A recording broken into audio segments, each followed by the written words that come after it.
സല്ലല്ലാഹു അലാ മുഹമ്മദ് സല്ലല്ലാഹു അലൈഹി വസല്ലം സല്ലല്ലാഹു അലാ മുഹമ്മദ് സല്ലല്ലാഹു അലൈഹി വസല്ലം. ചില ചെറുപ്പക്കാർ പറയുന്നത് കേട്ടിട്ടുണ്ടോന്നറിയില്ല. ഞാൻ ചെറുപ്പക്കാരുമായി പല ചെറുപ്പക്കാരുമായി ബന്ധപ്പെടുന്നത് കൊണ്ട് പറയാണ്. ചില ചെറുപ്പക്കാർ പറഞ്ഞ അനുഭവം ഞാൻ പറയുന്നത്. വിവാഹം കഴിഞ്ഞിട്ട് അൽഹംദുലില്ലാ ഭയങ്കര സന്തോഷം, രണ്ടാളും ഭയങ്കര ഹാപ്പിയാണ്. ഒക്കെ കഴിഞ്ഞ് ആദ്യത്തെ 1 വർഷം കഴിഞ്ഞു, 2 വർഷം കഴിഞ്ഞു, 3 വർഷം കഴിഞ്ഞു, 4 വർഷം കഴിഞ്ഞു. പിന്നെ ഭാര്യനെ കാണുമ്പോൾ എവിടെങ്കിലും കൊണ്ട് കെട്ടിൽ താത്തിയാലോ എന്ന് തോന്നാ. ഞാൻ വെറുതെ പറയല്ല, ഇത് പറയുമ്പോ ചില ചെറുപ്പക്കാർക്ക് തോന്നുന്നുണ്ടാകാം ഹൃദയത്തിൽ എനിക്കുണ്ടോന്ന്. ഓരോരുത്തരും വിചാരണ ചെയ്തോളൂ. നിങ്ങളുടെ നാട്ടിലൊന്നും അങ്ങനെയുള്ള ചെറുപ്പക്കാരില്ലാത്തതുകൊണ്ട് ഞാൻ പറയുന്നില്ല. അല്ലേ, ഭാര്യനെ കാണുമ്പോ 3 വർഷം വരെ തേനാണ്, പൊന്നാണ്, കരളാണ്, എന്താണ് വിളിക്കേണ്ടത് എന്ന് അറിയാഞ്ഞിട്ട്, ഏത് ലഫ്ള ഉപയോഗിക്കേണ്ടതെന്ന് അറിയാഞ്ഞിട്ട് ഗൂഗിൾ പരതിയതാ. ഇപ്പൊ ഗൂഗിളും വേണ്ട, ഒന്നും വേണ്ട, ഇതുപോലെ ബടക്ക് പിടിച്ചൊരു സാധനം ഇല്ല എന്നാ പറയുന്നത്. എന്താ കാരണം എന്നറിയാം? എന്താ പ്രശ്നം? ഒന്നുമില്ല. ഇമാമിങ്ങൾ പറഞ്ഞത് അംഗീകരിച്ചില്ല, ഖുർആൻ പറഞ്ഞത് അംഗീകരിച്ചില്ല. പെണ്ണിനെ കണ്ടാൽ നിന്റെ കണ്ണിനെ താഴ്ത്തിയിടണമെന്നാണ് ഖുർആൻ. അന്യപുരുഷനെ കണ്ടാൽ നിന്റെ കണ്ണിനെ താഴ്ത്തിയിടണമെന്നാണ് ഖുർആൻ. ഇത് അംഗീകരിക്കാത്തത് കൊണ്ട്, ഇത് പ്രവൃത്തിപഥത്തിൽ കൊണ്ടുവരാത്തത് കൊണ്ട്, കാണുന്ന പുതിയ പുതിയ സ്ത്രീകളെ കാണുമ്പോൾ എന്റെ പെണ്ണിന് എവിടെയോ ഭംഗിക്കുറവുണ്ട് എന്ന് തോന്നലാണ്, എന്റെ ഭാര്യയ്ക്ക് എന്തൊക്കെയോ തകരാറുണ്ടോ എന്നുള്ള തോന്നലാണ്, ഞാൻ കെട്ടിയിട്ട് പെട്ടുപോയോ എന്നുള്ള തോന്നലാണ്. ഇതില്ലാതിരിക്കാനാണ് ഖുർആൻ കുല്ലിൽ മുഅ്മിനീന യൗമുൻ അബ്സാരി, ഓ ഹബീബായ നബിയേ, മുഅ്മിനീങ്ങളോട് പറയണം അവരെ കണ്ണുകളെ താഴ്ത്തിയിട്ട് കളയാൻ. മുഅ്മിനാത്തുകളോട് പറയണേ നബിയേ, അന്യപുരുഷനെ കണ്ടാൽ അവരെ കണ്ണുകളെ താഴ്ത്തിയിടാൻ പറയണം. എന്തിനാണ്? അള്ളാഹ്ക്ക് എന്തെങ്കിലും കുറവ് പറ്റുന്നത് കൊണ്ടാണോ? ഏതെങ്കിലും അന്യപുരുഷനെ നോക്കിയാൽ അള്ളാഹ്ക്ക് എന്തെങ്കിലും കുറവ് വരാനുണ്ടോ? ഇല്ല. അന്യ സ്ത്രീയെ നോക്കിയാൽ അള്ളാഹ്ക്ക് എന്തെങ്കിലും നഷ്ടപ്പെടാനുണ്ടോ? ഇല്ല. എന്തിനാണ് നമ്മളോട് നോക്കരുത് എന്ന് പറഞ്ഞത്? നിന്റെ കണ്ണിന് അങ്ങനെ പുതിയത് കാണുമ്പോൾ ചിലപ്പോൾ ഇബ്ലീസ് നിന്റെ ഭാര്യക്ക് എവിടെയോ തകരാറുണ്ട് എന്നുള്ള ചിന്ത മനസ്സിലിട്ട് തരും, എവിടെയോ തകരാറുണ്ട് എന്ന് ബോധ്യപ്പെടുത്തൽ എന്റെ മനസ്സിലിട്ട് തരും. വളരെ പെട്ടെന്ന് മനസ്സിലാക്കി തരാൻ ഞാനൊരു ഉദാഹരണം പറയാം. ഇപ്പൊ ചില ആളുകൾ റിയൽ വീഡിയോ കാണുന്നില്ലേ? നിങ്ങൾ റിയൽ വീഡിയോ എന്നതിന് പറയാം. റിയലുമായിട്ട് യാതൊരു ബന്ധം ഉണ്ടാവില്ല. റിയൽ ലൈഫുമായിട്ട് യാതൊരു ബന്ധമില്ലാത്ത ചില വീഡിയോ ഉണ്ട്. ആ വീഡിയോ ഇടുന്നതിന്റെ പേരാണ് റിയൽ വീഡിയോ എന്നാ ചെറുപ്പക്കാർ ഇപ്പൊ പറയാം.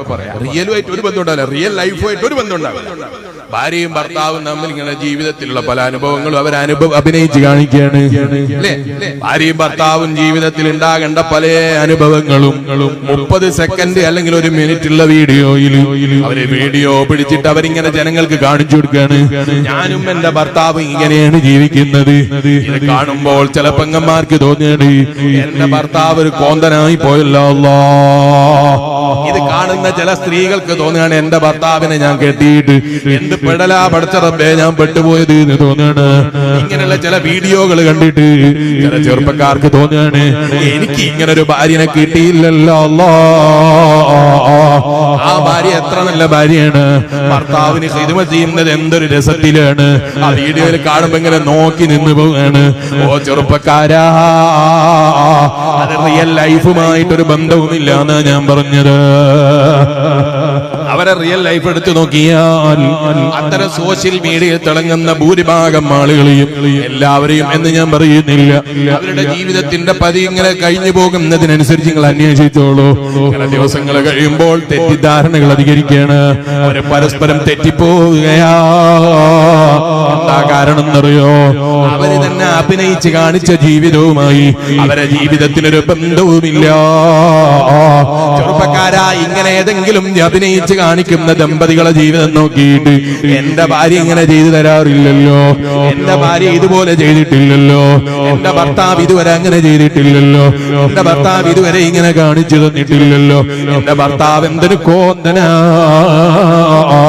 എന്റെ ഭാര്യ എന്ത് കോന്തത്തിയാന്ന് ചിന്തിച്ചിട്ട് സ്വന്തം ഭാര്യനെയും ഭർത്താവിനെയും പരസ്പരം തട്ടി മാറ്റിയിട്ട് പുതിയത് അന്വേഷിക്കാമെന്ന് ചിന്തിച്ച് പുറത്തേക്കിറങ്ങുന്ന പെങ്ങന്മാരെ, പുറത്തേക്കിറങ്ങുന്ന ചെറുപ്പക്കാരെ, ഞാനൊരു ദിവസം ബാപ്പന്റെ കൂടെ ഇങ്ങനെ വണ്ടിയിൽ പോവാ. അപ്പൊ ഒരാൾ ബാപ്പനെ വിളിച്ചിട്ട് ബാപ്പനോട് പറയാണ്, എനിക്ക് ഒരു നിലക്ക് ഉസ്താദെ തുടർന്ന് പോകാൻ പറ്റൂല, അവിടെ ഞാൻ തൊലാക്കിയല്ല. ഉസ്താദിന് എന്താ ആരാണെന്നൊന്നും അറിയില്ല. ഫോണിൽ ഒരാൾ വിളിച്ചിട്ട് ഉസ്താദിനോട് പറയാണ്, ഞാൻ എന്തായാലും തലാക്കില്ലാണ് ഉസ്താദ്, എന്നോട് ഒന്നും പറയരുത്, ഉസ്താദ് സമ്മതം തരണം. ഉസ്താദ് പറഞ്ഞു, സമ്മതാണ്, പൂർണ്ണ സമ്മതാണ്. തൊലാക്കെല്ലാം പൂർണ്ണ സമ്മതാണ്, ഒരൊറ്റ ഡിമാൻഡ് മാത്രമേ ഉള്ളൂ, കെട്ടാൻ പോകുന്നതിന് ഒരു തകരാറില്ല എന്ന് പൂർണ്ണ ഉറപ്പ് തരണം. എങ്ങനെ തൊലാക്കിയിട്ട് വേറെ കിട്ടുമല്ലോ, അത് ഒരു തകരാറും ഉണ്ടാവില്ല എന്ന് പൂർണ്ണ ഉറപ്പ് തന്നാൽ ഇത് തൊലാക്കെല്ലാം സമ്മതാണ്. അങ്ങനെ ഒന്നിനെ ലോകത്ത് കിട്ടുമോ? അങ്ങനെ ലോകത്തുണ്ടാവോ? ഒരു നിലക്ക് ഒരു തകരാറ്, ഒരു വിഷമം, ഒരു ബുദ്ധിമുട്ടും ഇല്ലാത്ത പരിപൂർണതയുള്ളൊരു മനുഷ്യൻ അങ്ങനെ ഒരാൾ ലോകത്തുണ്ടാവോ? നമുക്ക് 100,000 പോരായ്മകളുണ്ട്, 100,000 പ്രശ്നങ്ങൾ എനിക്കുണ്ട്, 100,000 പോരായ്മകൾ എനിക്കുണ്ട്. അല്ലാഹു നമ്മളെല്ലാരെയും നന്നാക്കി തരട്ടെ. തികഞ്ഞവരാണോ നമ്മള്? തികഞ്ഞവരെ പേരാ മുഹമ്മദുർ റസൂലുള്ളാഹി സ്വല്ലല്ലാഹു അലൈഹി വസല്ലം. ലോകത്ത് തികഞ്ഞവരായി ലോകത്ത് ഒരു മനുഷ്യനേ ഉള്ളൂ, പരിപൂർണമായി തികഞ്ഞ, ഒരു തകരാറും കാണിക്കാനില്ലാത്ത നേതാവ് നബി മുഹമ്മദുർ റസൂലുള്ളാഹി സ്വല്ലല്ലാഹു അലൈഹി വസല്ലം. അങ്ങനെ അംബിയാ മുർസലീങ്ങൾ ഉണ്ടാകാം, മഹ്ഫൂദീങ്ങളായ ഒറ്റപ്പെട്ട ഔലിയാക്കൾ ഉണ്ടാകാം. അതിൽ കവിഞ്ഞ് അതിന്റെ അപ്പുറത്ത് നോക്കിയാൽ ആരുടെ ഇവിടെ പരിപൂർണമായി തികഞ്ഞത് പറയാൻ? ആരുടെ ഇവിടെ ഒരു പ്രശ്നം ഉണ്ടാകൂല. എന്തായാലും ഒന്ന് തലാക്കിയിട്ട് വേറെ എടുത്തു നോക്കി അതിനൊരു കുഴപ്പമുണ്ടാകൂല എന്ന് പറയാൻ പറ്റുന്നുണ്ടാകുമോ? ഉണ്ടാകൂല. പിന്നെ അഡ്ജസ്റ്റ്മെന്റാ ജീവിതം എന്ന് പറയുന്നത്, പരസ്പരം ഉൾക്കൊള്ളലാണ് ജീവിതം എന്ന് പറയുന്നത്. ആ ഒരു ജീവിതം സമ്പാദിച്ചെടുക്കാൻ ചെറുപ്പക്കാരെ നമ്മൾ ചിന്തിക്കേണ്ടത്.